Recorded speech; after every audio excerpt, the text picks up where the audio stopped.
over here.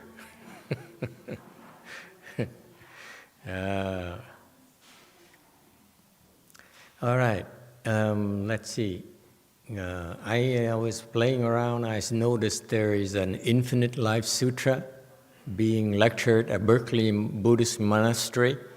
And I was curious who's lecturing. It's September, this is 2020, September. Well, it's pretty recent.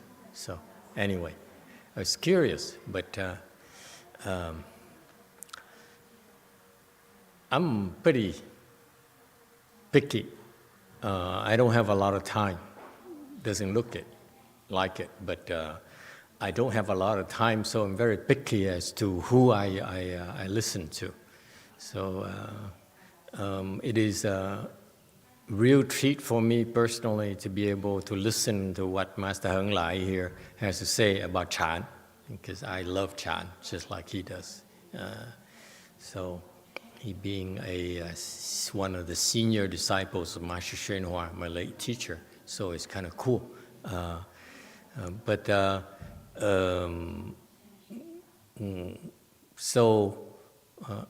Anyway, we just came back this morning from a field trip in San Jose, and I'd like to report to you that they're doing quite well up there.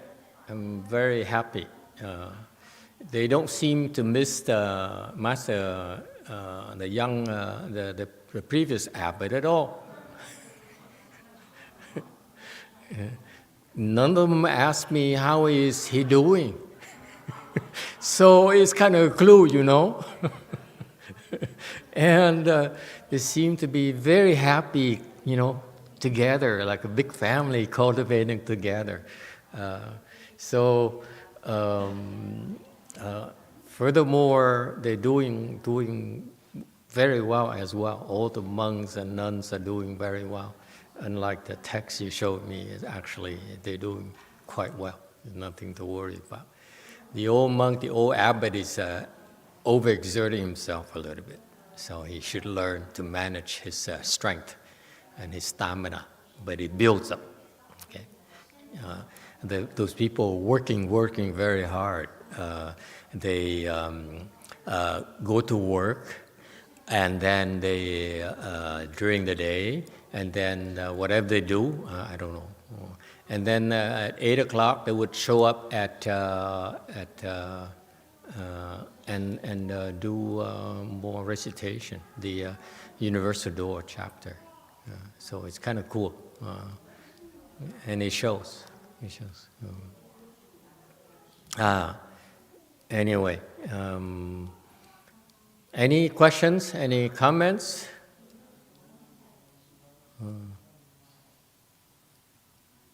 All right. If you have no questions or comments, then you can feel free to ask them as we continue to listen to Master Heng Lai here. The one thing you will notice right away from this, from the video, notice the background. It's a staircase. What does it tell you?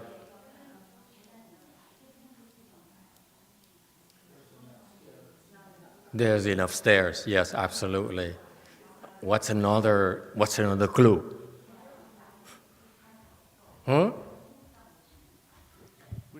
Green, yes. It's a casual conversation. He's not in the Buddha hall. Casual conversation. It's cold. Notice the scarf.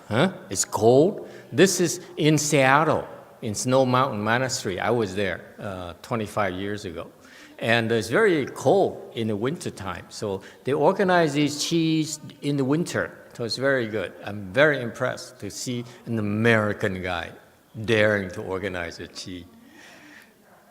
The real American monks wouldn't dare. Okay, what else have you noticed? He wears glasses. When I saw him when I was there, never wore glasses. So either he was wearing contact lenses or his eyesight got worse.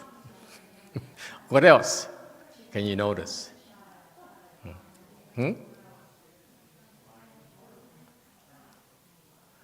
Yellow. Is it yellow or white? White. He's sitting on a couch. Sitting on a couch. All right? Very comfortable. So, very comfortable on your butt. Sitting on a couch. All right? What else? This is a joke, okay? Don't take it wrong. Stairs is gradual.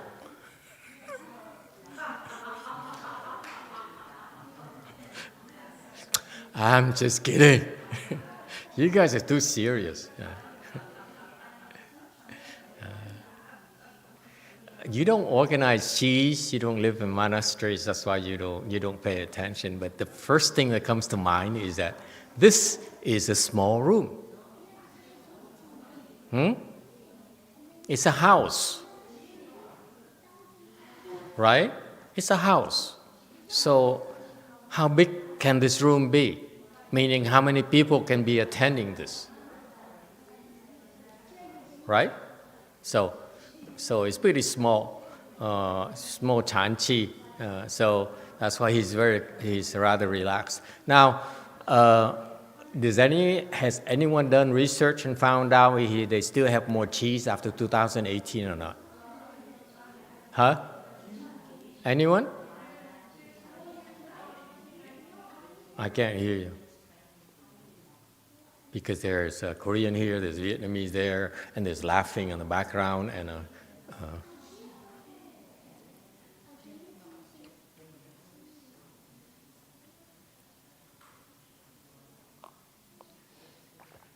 how many lectures are there in this series? Do you know?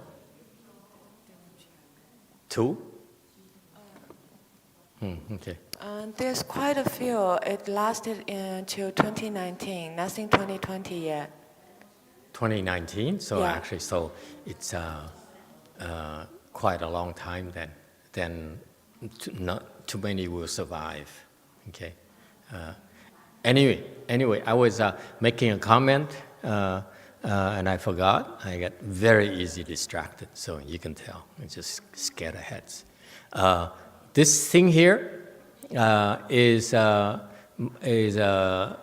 lecture on the Infinite Life Sutra. So the first thing I do, I'm sharing you my habit. First thing I do is who's talking. Okay, and I thought it would be because of the tall guy here in the small thumb print, whatever. I thought it would be Heng Lai, Heng Lu here, and the small skinny one might be Heng Shuo. Okay, but they're not. So no interest. Okay, let's continue with Heng Lai. See what he has to say.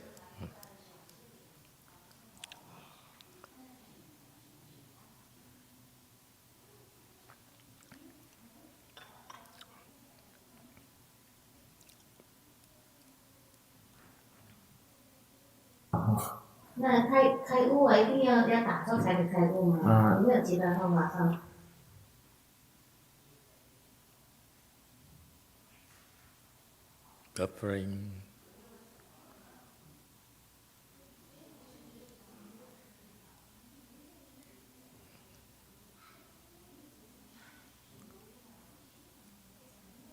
Sorry, it seems to be buffering.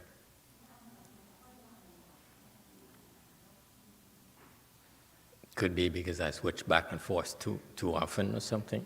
Could be. Shall I reload?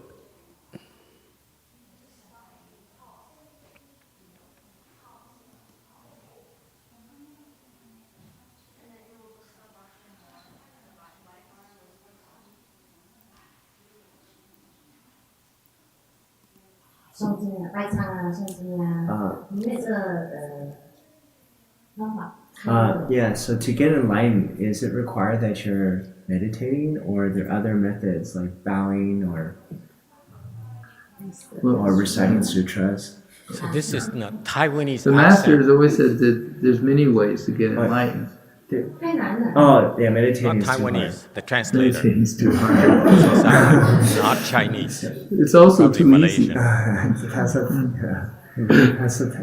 也是很简单。 There's many stories about patriarchs and sages of the past who have awakened all kinds of different ways. 白法师说有很多故事，以前别的祖的，I say patriarch again， 祖师别的祖师开悟，用别的方法开悟。什么方法what she says what methods? What methods? All the methods you do, you do all the practices you do. 就是你现在在修的法门，你已经在做的。 It's like Shivu told me, he says, don't be greedy for it. When it's ready to pop, it'll pop. It's not, it's not. 师父跟来法师说，你不要贪这件事，就是等到时间到了就会 pop。 But don't think you're wasting your time because all that you're filling your karmic register with all this cultivation, and that all adds to the positive. 可是你也不要感觉你在浪费你时间，因为你现在就在karmic register，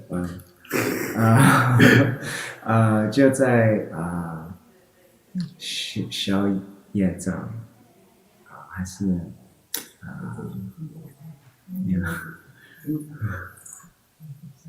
Like your bank.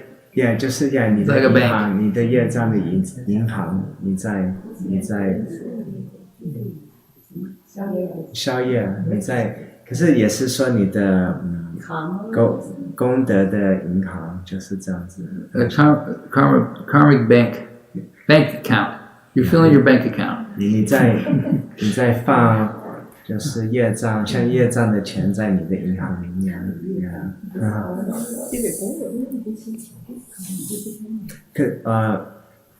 So the comment was this is not karma, but I think my translation is bad.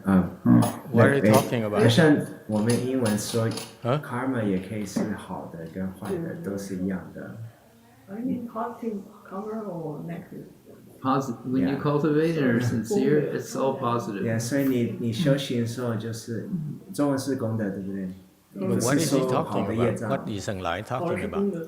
OK， 好，就是功德的银行。 They are talking about any practice can lead to enlightenment. It's like depositing into the karmic bank account.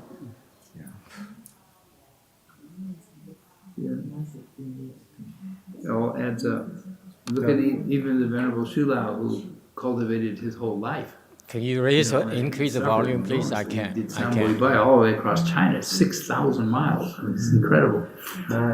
你可以看虚云老和尚，就是他修行一整辈，他三步一拜across 中国，他在中国三步一拜6000迈不简单。差一点死掉了。 And he still didn't kai wu until he was in his 50s. 所以他50岁才开悟。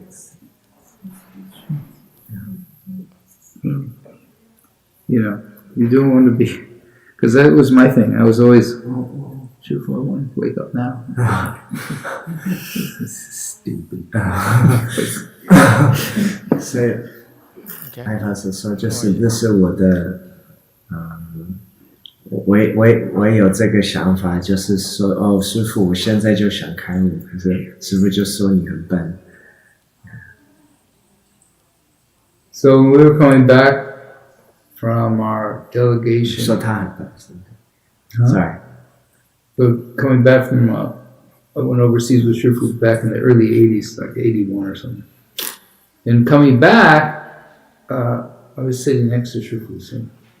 Shifu starts talking to me and says, well, he says, I know this is all a lot of suffering, but he says, in a past life you made up. You said that you'd come and help me out when we started spreading the Dharma in the West. I said, oh really? I don't remember. He says, I know you don't remember, but I remember. 来法师说，在1990还是1980还是1981年时候，他跟师父 ，Were you in Asia at the time? We were coming back from Malaysia. 从马来西亚回来坐巴士上面，来法师跟师父坐在一起，所以师父就开始跟来法师讲话，就说我知道现在都是很辛苦，还是可是你以前有发愿，就是帮我来West 西方传佛法，可是来法师说可是师父我不记得，师父就说可是我记得。So then I thought, well, I had this false thought. I said, well, sure, I'd kind of like to live as long as Shulao. He lived to be 120. And Shifu laughed. He goes, what? Why do you want to live so long? He says, well, if you want to, you can, but you can't. He says, the number one thing is you cannot get angry, ever. I said, I already lost. 所以那时候来法师就打一个妄想，就说我想跟虚老和尚那么老，就活到120年。师父就笑，就说你为什么要活得那么久？可是如果你要的话，你可以啊，可是你根本就不可以发脾气。来法师就说不简单，好像那样子。Okay. Anybody else want a question? Okay, good. One we told. I have a question, sorry. When you meditate, do you still use the who method, or? Yeah, I get. Okay. So it's about 1 hour. So what happened is that they would talk for about 20 minutes to half an hour.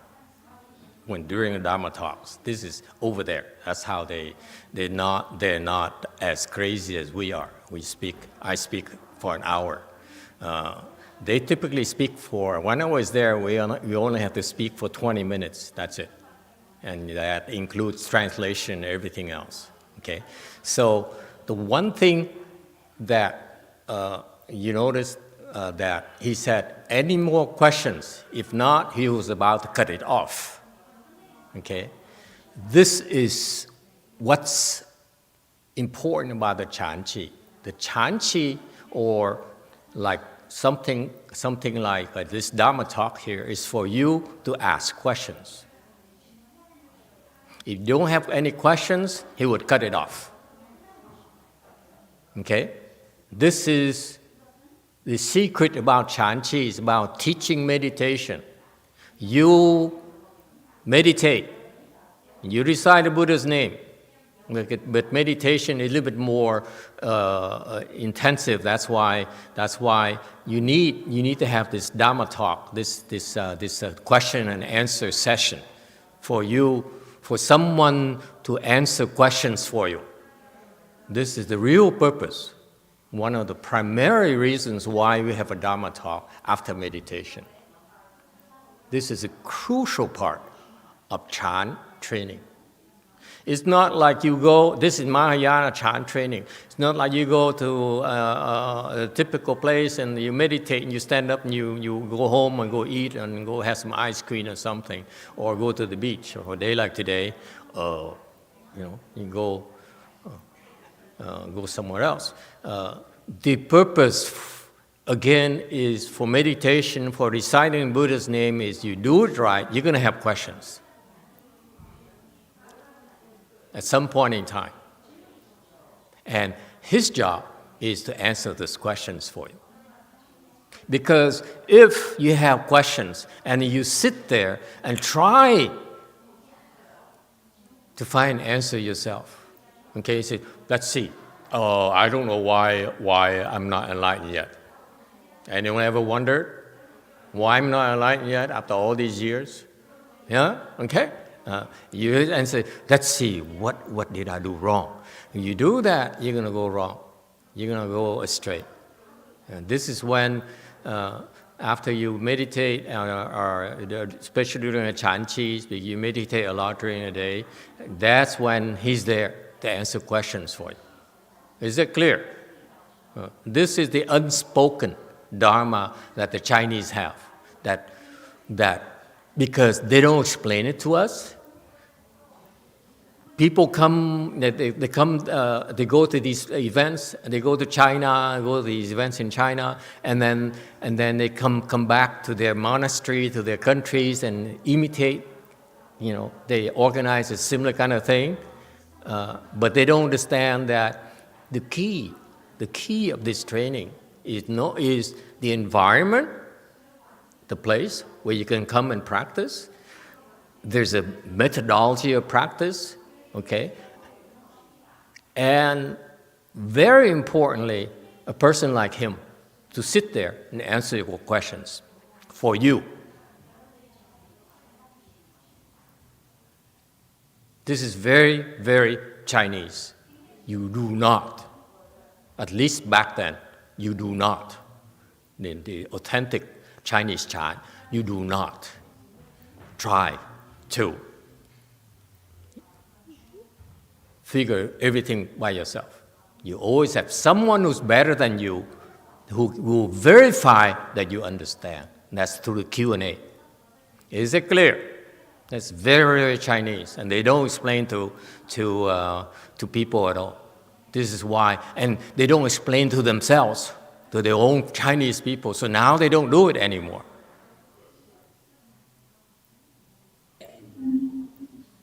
We have Q&A here.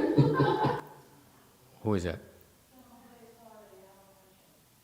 Where? Ask him. I don't have one. You see? So that's why earlier, remember I said, who's lecturing on Infinite Life Sutras? Because what interests me is not lecture. It interests me, the sutra. What interests me is who I can ask questions to. Okay? And if those two young monks who lecture in sutra look at them and say, no, I don't want to ask you any questions. It would be a waste of my time. You understand that? I'm interested in this guy because I never saw a American monk teach a Chinese Chan yet. So that's why I'm curious. Okay? I'm learning just like you. So, okay, yes, question in the back. White. Well, it's about the Infinite Life Sutra. It's actually an older monk lecturing, and then the younger monk does the translation. I've seen a few videos of it. Yeah, I'm just, look at them, I just say, no interest. Okay? I don't have time to listen to those people. And I'm very selective because when you listen to the wrong stuff, you read the wrong stuff, which I did for years, it's not good for you. It's just a waste of time, and you load yourself with garbage. Your mind with garbage. Then you have to dump it later. So it's a total waste of time to me. Anyway, now, for you who are going to be teaching Chan meditation and will be lecturing, okay, these are the lessons you should watch and learn. First of all, okay, what's wrong with sitting on a sofa? Why don't we put a sofa here?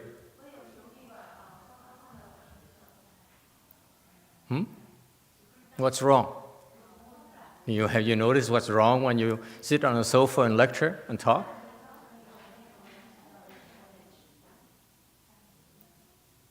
Look. Look. Haven't you noticed? You guys don't have sofas at home? Huh? You don't sit on sofas and watch TV? No? Yes, anyone? What have you noticed? Yes, White. He keeps leaning back. Right. See? The sofa is so soft, so it's not stable. You see that? If you sit after a while the sofa because of the cushion, you cannot maintain your weight. You cannot maintain your balance. So eventually he will have to lean back, and eventually because he has no support. Okay? When you sit in full lotus, it's the most balanced way to sit. Okay? So that you're stable, you're balanced. If you don't move, your balance is maintained, okay? Because the base is solid. But on the sofa, the cushion is too soft, so that it's very easy to use your balance, okay? And that's why either he leans back against this because he has no support in his back, okay? Or he leans forward, like right now, okay? And why don't you want to do that, huh? You go to Korea, if you do that, the Koreans going to look at you and say, you are no Chan master.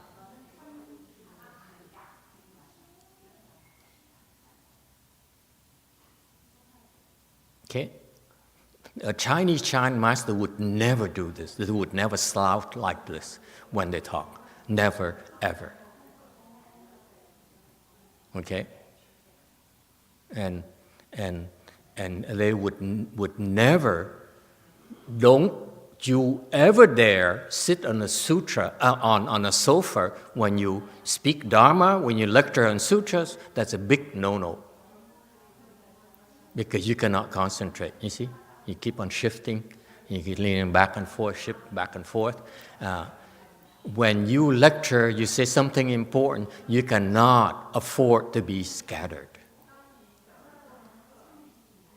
Okay? So it shows that, to me, it shows that the people who were there practicing Chan meditation with him are not a threat to him. Because if the real threat, he wouldn't dare be so scattered, because he'll make a fool out of himself.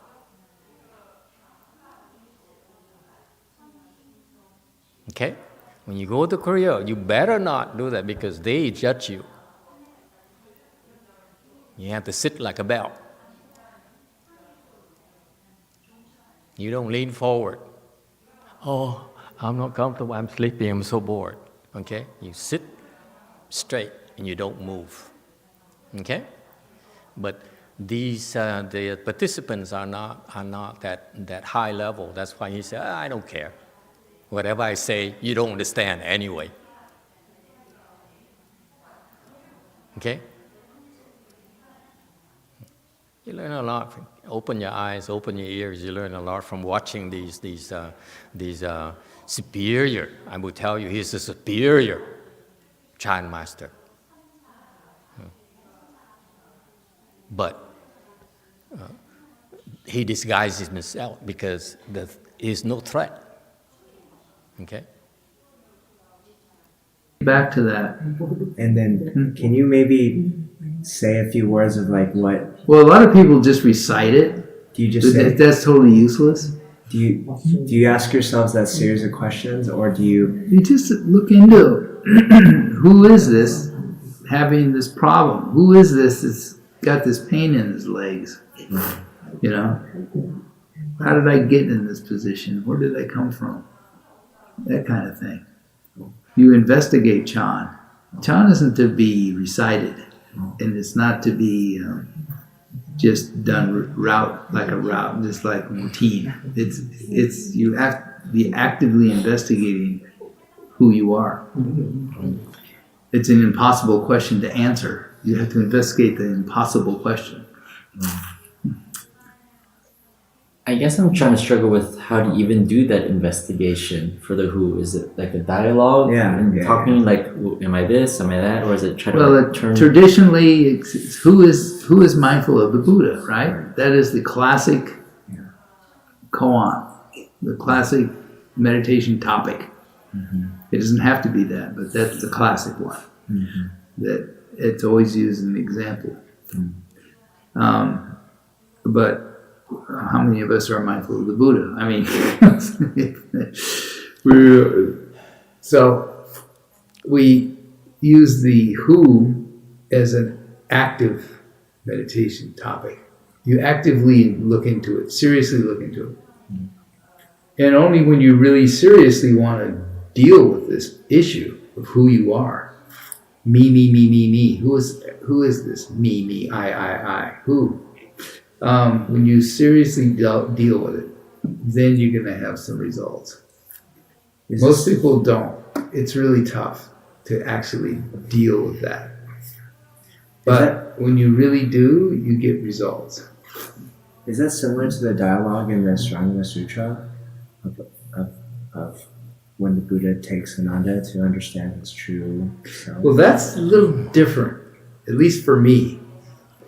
I'm really struggling with the sound. I cannot get the English at all from whenever he talks or the Chinese guy. I don't get it at all. And it's so mentally taxing on me to strain my ears to try to get what he's doing, what he's talking about, because I do take his words very seriously. Okay, it is unfortunate. And I don't know about you, but I apologize to put you through this. I hope that you find it worth it. But to me, it's very annoying that I have to strain myself because I don't get it. Okay, I don't.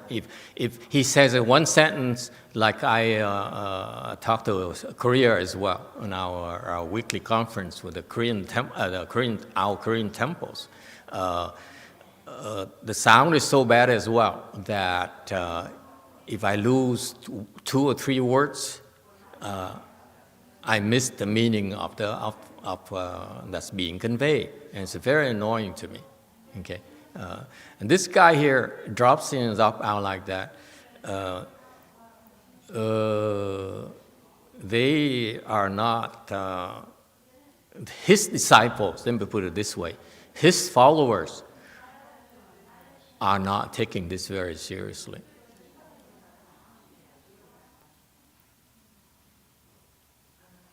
Okay, a lot less seriously than I do. They don't value this as much as I do. Okay. Anyway, question, Q&A, yes. A Di Đà Phật. Dạ thưa thầy dạy cho chúng con cái cách nào để mà hóa giải một cái sân khi nó nổi lên. How do you deal with the anger when it arises? Okay,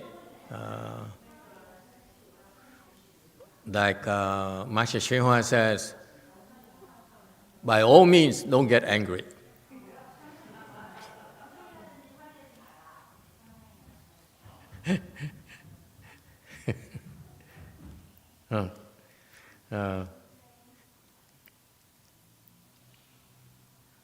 You naturally, you first, to deal with anger, number one, you need to recognize that you're hurting yourself when you get angry. The first person who gets hurt is yourself.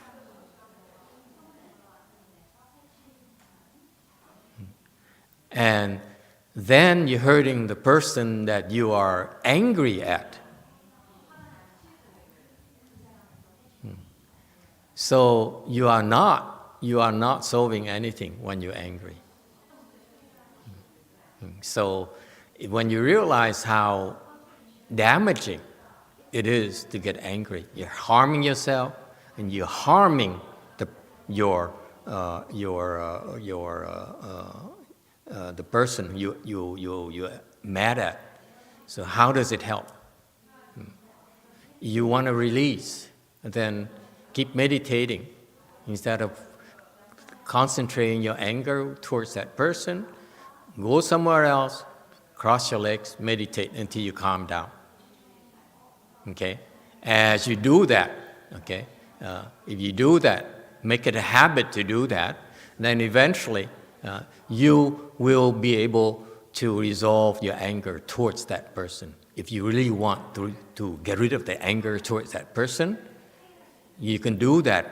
The process is when you find out you're angry towards someone, okay, as soon as you realize it, break off, go somewhere, meditate until your anger subsides. Keep on meditating, it doesn't, you're still angry, keep on meditating when you can. Keep on meditating on that and say, I want to get rid of this anger. And eventually you do that, your anger will go away. Might be very fast, might be, for me it's very fast. But typically it would take you a long time before you're able to do that. Eventually it will go away. That's my personal experience. All right? And that's the first thing. So you can grind it out. That's a typical approach. You can. It's not that. It's not. If you do that, you retain control of yourself. Okay. You don't let anger take over your life. Okay. Yes. Comment here, Black. I just wanted to hear your comments to this statement. Mike Tyson used to always say, the famous boxer, everybody's got a plan till you get hit in the face.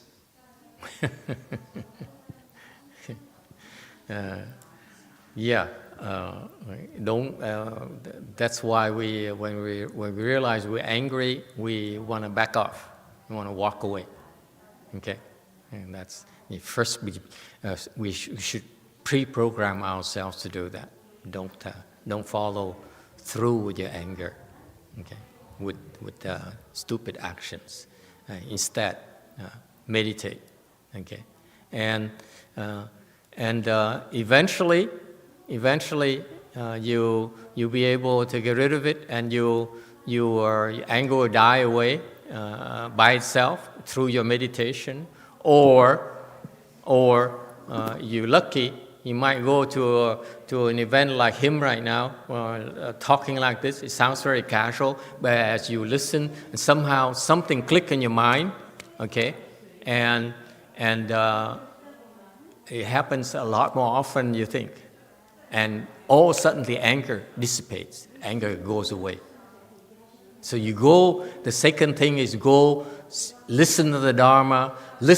Go meditate, especially with someone who's far better than you, far higher than you. The anger goes away a lot quicker.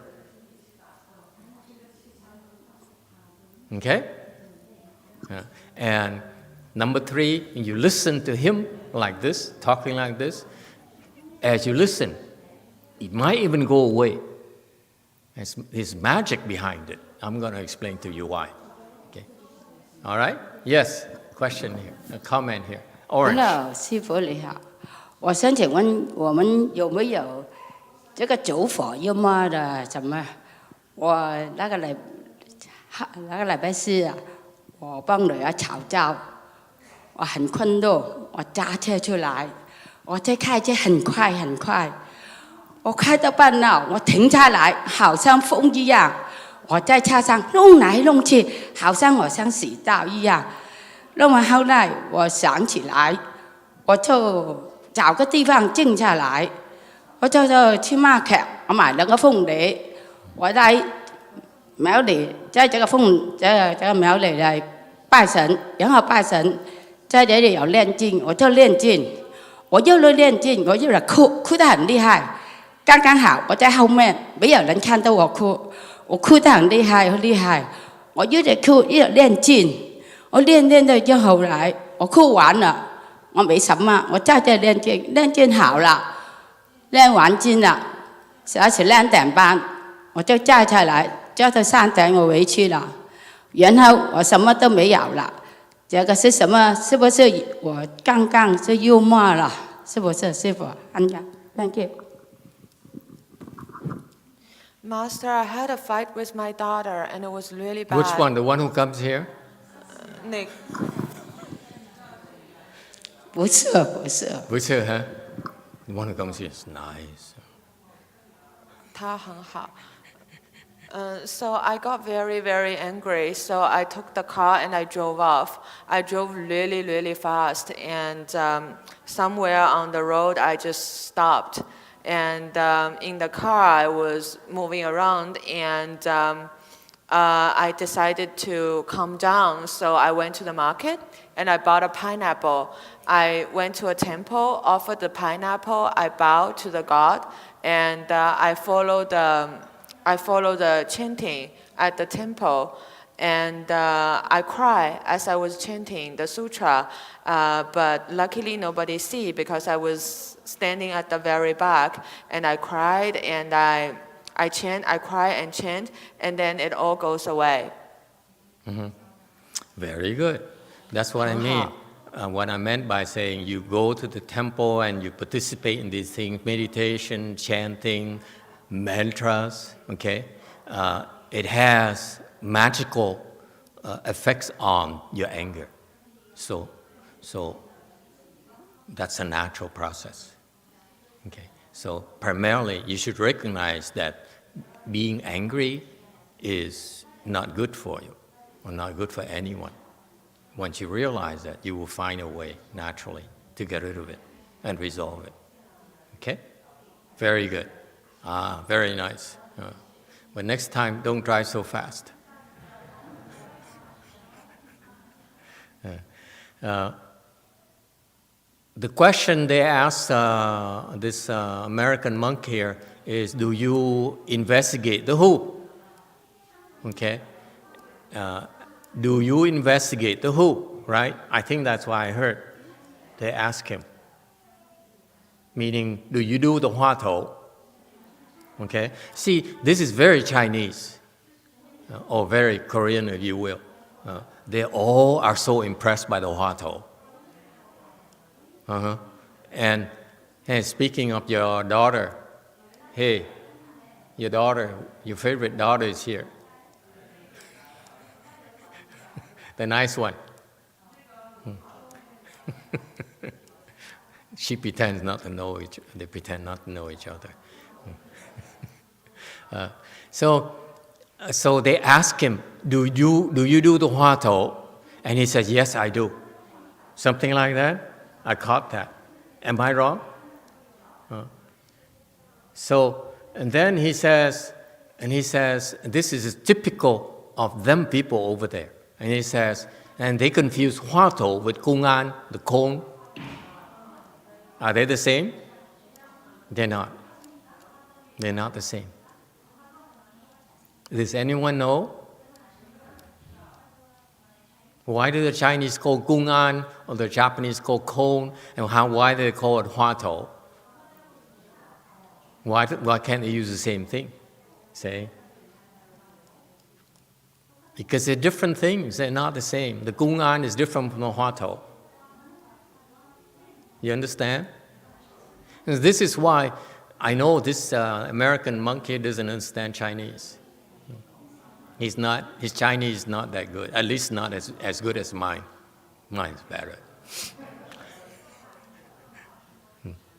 What's the difference between kung an and hua tou? Cone and hua tou. What's the difference? Anyone knows? Ask Chinese people, hey, aren't there any Chinese people online? Please tell me. Japanese people. You're the experts, remember? We're just stupid Americans, stupid Vietnamese.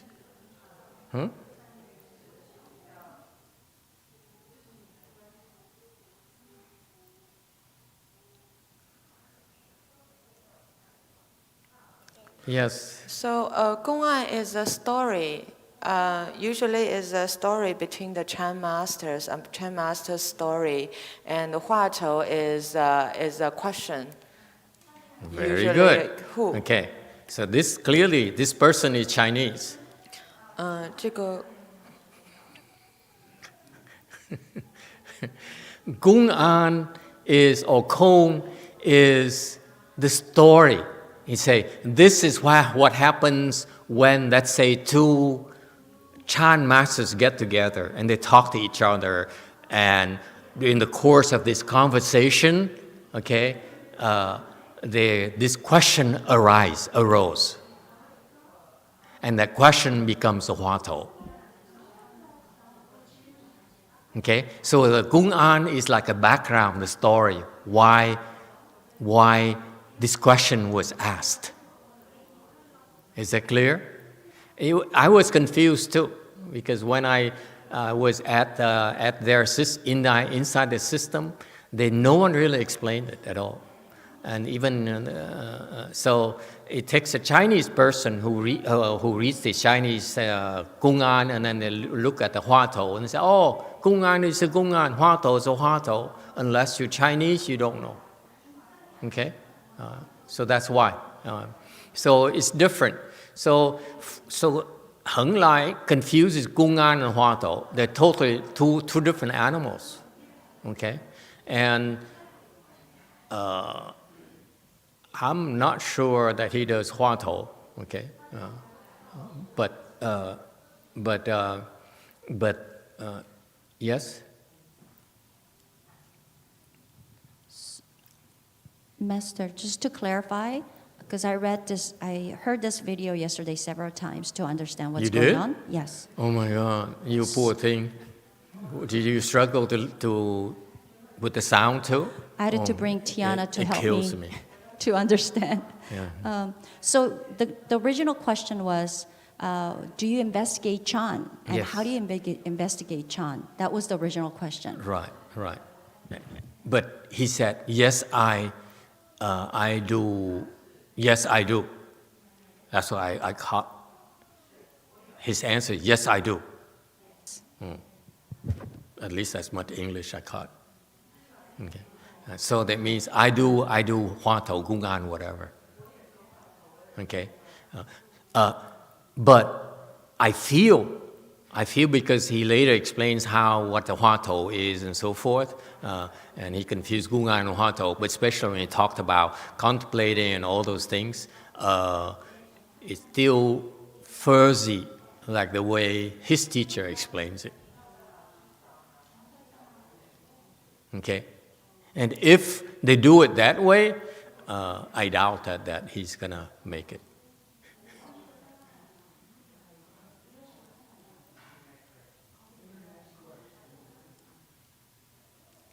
Internet question. Yes, sir. All right. So this question's from YouTube by Jesus. Are ghosts influencing us when we get angry?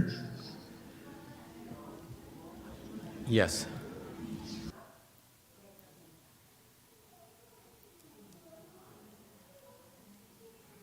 So quite often when you get angry, your strings are being pulled. And that's why you lose clarity of mind. They take over. Okay, that's why when you get angry, nothing good comes out of it. Nothing. If you stay angry, you are in trouble. So that's why if you understand, if you know, if you believe in Buddhism, as soon as you realize you're angry, you say, oh, I am in big trouble, I better get rid of it. Because nothing good happens to you, to anyone around you when you're angry. Nothing good.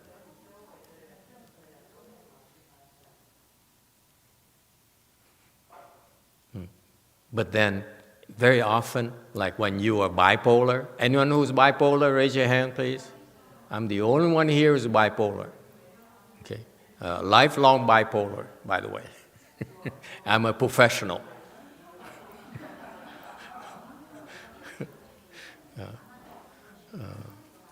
When you get angry, you are no longer in control because the manic ghost takes over and pulls your strings. you lose control. Especially if you're bipolar like me, when I get angry, it's because I'm innocent. It's no longer me. Okay? Yeah. So children, if I get angry and yell at you and do stupid things, okay, it's not me. Okay? Beat up on the ghost, please. Yes, Orange. On the same line, somebody said, when you are angry, that's really nothing can help you. If you, not even the Bodhisattvas, unless you could remember to call and guide the Bodhisattva, otherwise they don't intervene. They cannot help you because of you're angry. You're just in there. You have to save yourself by calling their name or something. Is that true?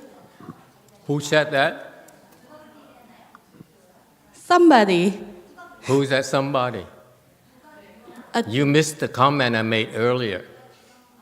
When someone says something, I look at it, who is this person?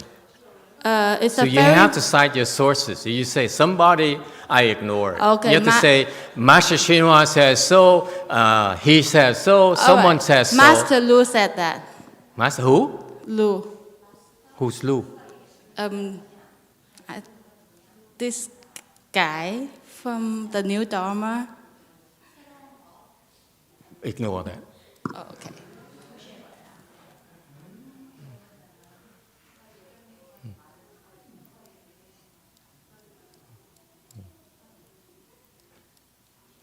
I thought it's the way you explain things, okay? Because it's not clear. But if it's not just you, it's also the person who spoke that. Ignore that person. It's nonsense. Okay? So be careful. You don't just listen to anyone. You have to say, who are you? You say, who are you? I say, I'm a small-time monk in Lu Mountain Temple or Wei Mountain Temple. I say, forget you. I'm not wasting my time with you. That's being smart. Okay? So anyway, so he, the way he explains it bothered me a little bit, because when he explained how to investigate Huatou Chan Chan, okay, I don't. Number one, I feel that the person who asked question, its level is too low, so that's why he says.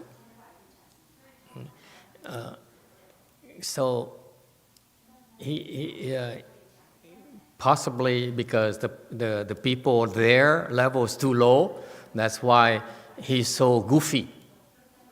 Okay. If you talk to me like that, I walk out of there. Okay? You don't respect my time, I will walk out on you. Because I remember the last time I saw him, could be 10 years ago, in person. He's not like that.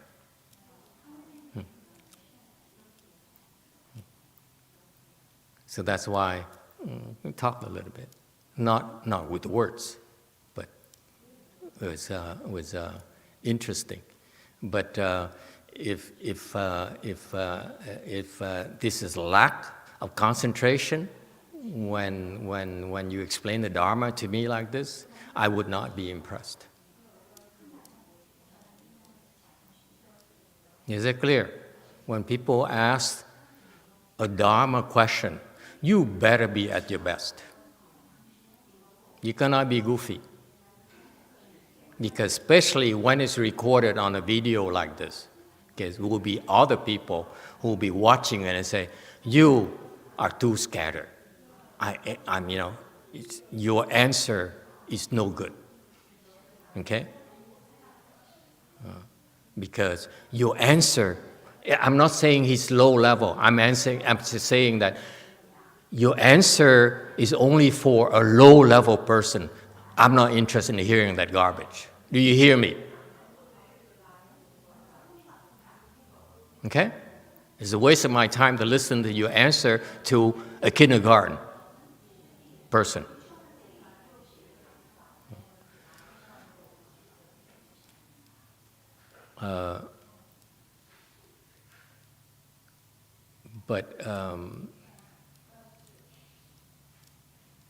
So I saw him about 10 years ago in person at the City of 10,000 Buddhas in person. Could be, no more than 10 years ago.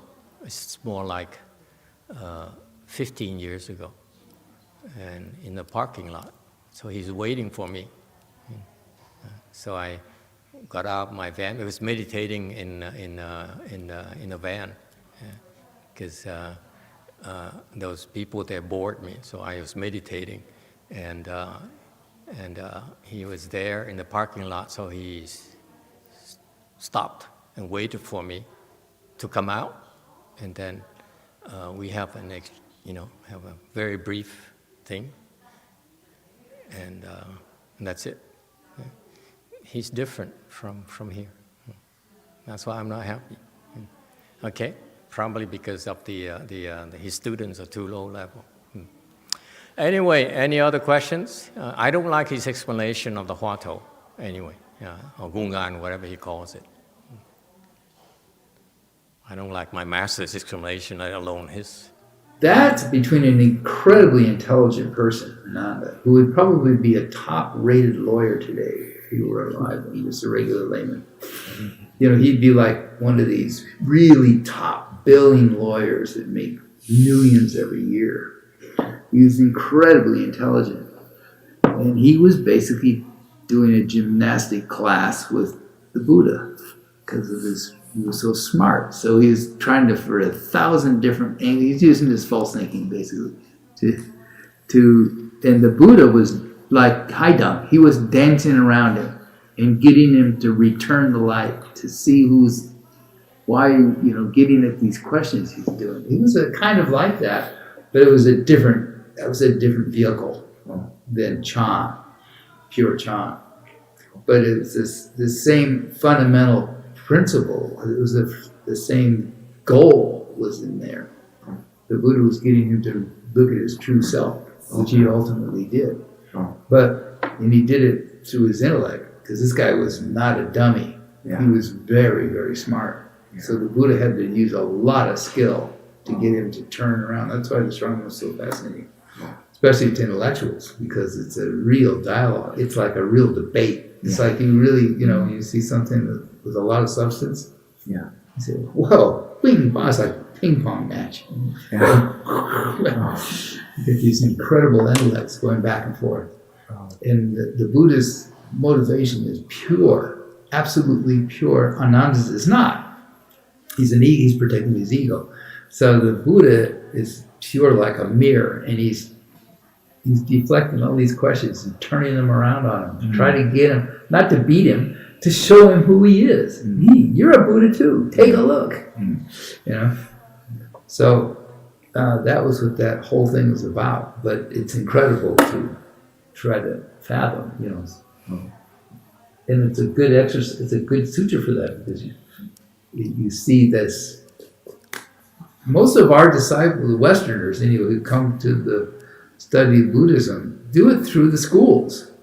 They'll learn it in school. They'll learn it in college. A lot of the first 5 who left home with Shifu all came from here. Hung Shou, let's see, Hung Jing, David Fox came from up here. They all came from UW. Ron Epstein, all studying under Kanza, who was a top scholar in Buddhism. And they had and still do have a really good Buddhist studies department in the University of Washington. They all came through here. They were all studying Buddhism.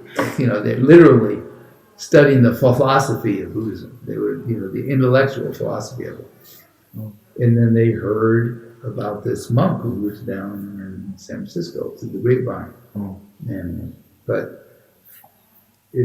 So a lot of our Western disciples come through the school system. It's how they enter the Dharma. They're like DRVU. It's a vehicle for that. It's a door for a lot of students. It's here. Not only can you intellectually investigate Dharma. You can actually practice it. 所以我们刚才在问来法师，他怎么研究那个问题，就是谁在。Okay, we can skip the Chinese. I just next time skip this Chinese thing, because I'm only interested in his English part. So what he says here, let me translate for you. What he says here that most of you will not catch. He says there, his Dharma peers, his Dharma brothers, who are also disciples of Master YongHua, came to Master YongHua because they came through universities. They were studying Buddha Dharma somewhere, and or whatever, and then they came to Master YongHua to learn more. And it turns out that when they came to see Master YongHua and listen to Master YongHua's Dharma lectures, they realized that Master YongHua has insights into the Buddhist texts that they don't have or their colleagues don't have. That's what intrigued them. And then, so that's a fact. Fact number two, he says, in his opinion, you can listen to the text. You can read the scriptures and listen to the lectures. However, you must practice. Did you catch that? So it's both. You cannot simply listen, read books, okay, watch videos, but you also have to practice. He says, you have to practice. And that's very good. Okay? And this is the fallacy of people who study Buddhism. They only read books. They only watch videos. And that's why they do not understand the depth of Buddhism. The depth of Buddhism can only be penetrated when you practice, when you meditate, when you recite the Buddha's name, when you recite mantras. Okay? If you don't meditate, if you don't recite mantras, if you don't recite Buddha's name, okay? Then and then you say, oh, I understand the Dharma, and that's you only fooling yourself. It's a fact, okay? And this happens so often that people who are very well read, and you ask them about Buddhist principles, they can quote you 1,000 things, okay? I give you an example, okay? All these people who says, I am very well read, I've been investigating Buddhism for 20 years now, for 30 years or 50 years. You ask them, for example, what is me? Like he keeps on talking about. Okay, and they said, oh, me in Buddhism is 5 skandhas. The ego is 5 skandhas. And they say, 5 skandhas, no, the ego consists of 5 skandhas. So the first skandha is the body, okay? And the second skandha is feelings, and so forth. They can quote those things, okay? They can recite all the definitions, but they have no clue on why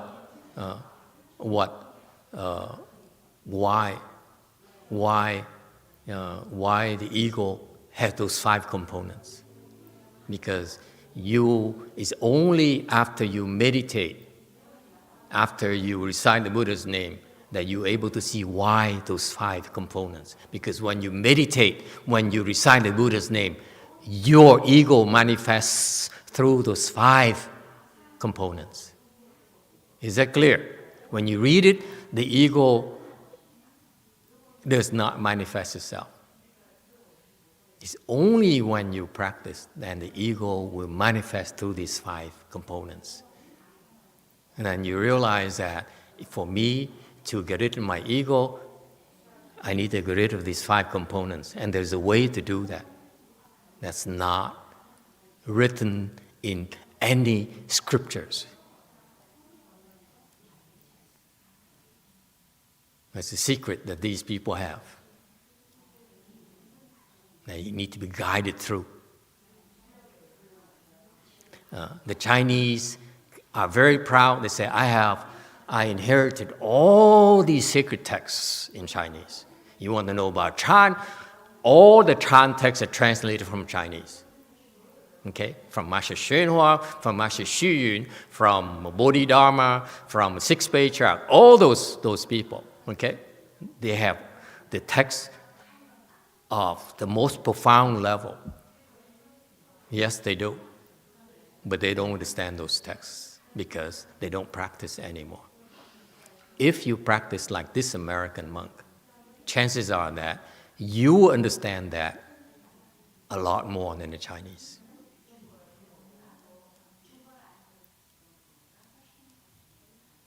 Am I making sense to you? So this is why it's so invaluable. You listen to him and you don't catch these things because he's telling you all the secrets that he heard from our teacher, all these techniques on what to do when you meditate, okay? That when you have these problems, he learned how to solve those problems. And at the end he says, wow, it doesn't matter how much you read.